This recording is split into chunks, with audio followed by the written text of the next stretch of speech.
So R. Slusher says, hello, how can I go from C1 level to C2 level?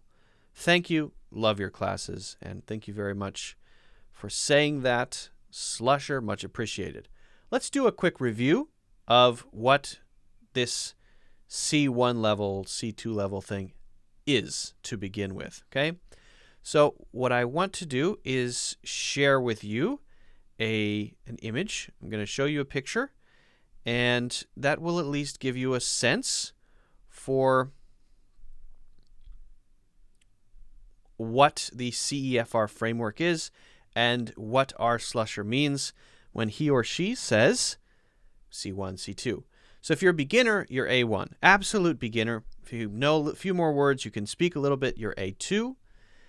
You get to the middle level, you can have basic conversations, you can put ideas and thoughts together. B1, you can say a little more, you can have a full conversation. You might make a lot of mistakes, but it's a complete conversation. You can talk about quite a few different topics with people. You don't have an issue with not understanding vocabulary. Getting up there to pretty good English, right? That's B2. C1 then is, good English. A lot of vocabulary, using that vocabulary very well, very good comprehension, understanding of the English language, the ability to speak continuously without making many mistakes at all, using idioms and phrases. That would be C1.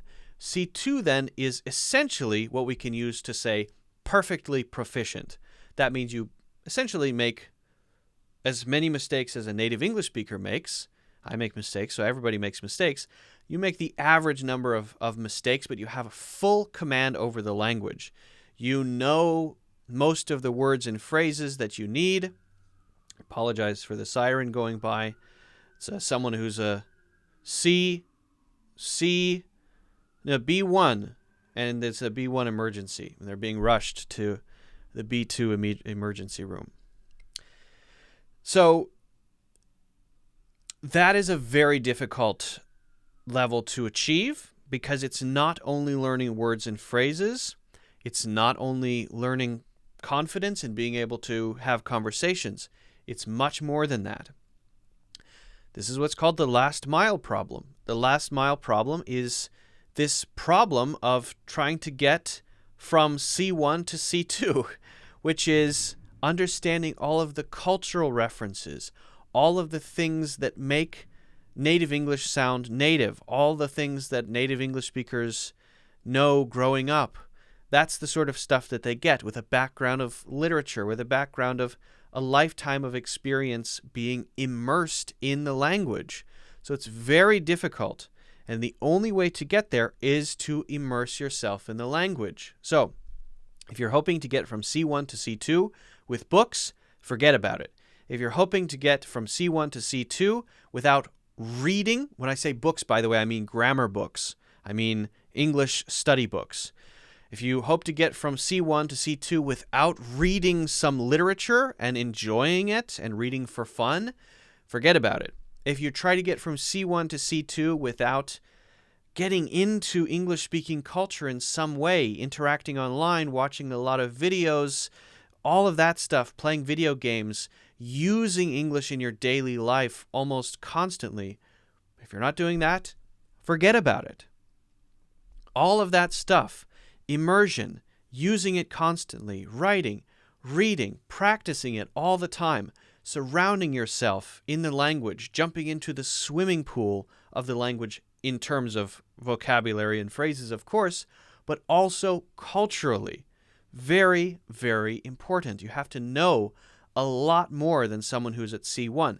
That is the last mile problem, and that's what makes it so hard to get to C2. So it's not that you shouldn't try, but it's that if you think the things that got you to B1 and B2 are going to get you to C1 and C2, you're wrong. And if you think the things that got you to C1 are going to get you to C2, you're definitely wrong. You have to throw out all the old methods, and you have to become a complete, in your mind, native speaker, completely immersed. And that's really the only way to get to that extremely high level of proficiency. So Hope that helps. I hope it's not scary. I guess it's good news for some people because you have permission to swim around in culture now, and you don't have to work so hard with the studying. You should. Wow, what is going on?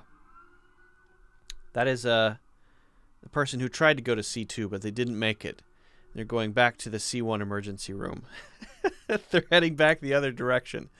I don't know if you can hear the sirens going by my house. I live near a hospital, and it's a CEFR hospital for people who are going from one level to another. Sometimes they jump down from one to the next, and they hurt themselves. Or they try to jump up, but then they fall down, and they get hurt. So I hope that helps. Swim around in the language, immerse yourself in it, and you will absolutely improve. It's hard work, but if you learn to enjoy it and you enjoy surrounding yourself in the language, that all the better. You will improve more naturally without thinking about it, without thinking of it as a sort of an academic subject, a thing that you have to study like it's a subject in school. Guys, if you haven't already, don't forget to hit the like button. As usual, of course, support the channel. If you want to see future videos, make sure you subscribe and check out my full courses in the links in the description.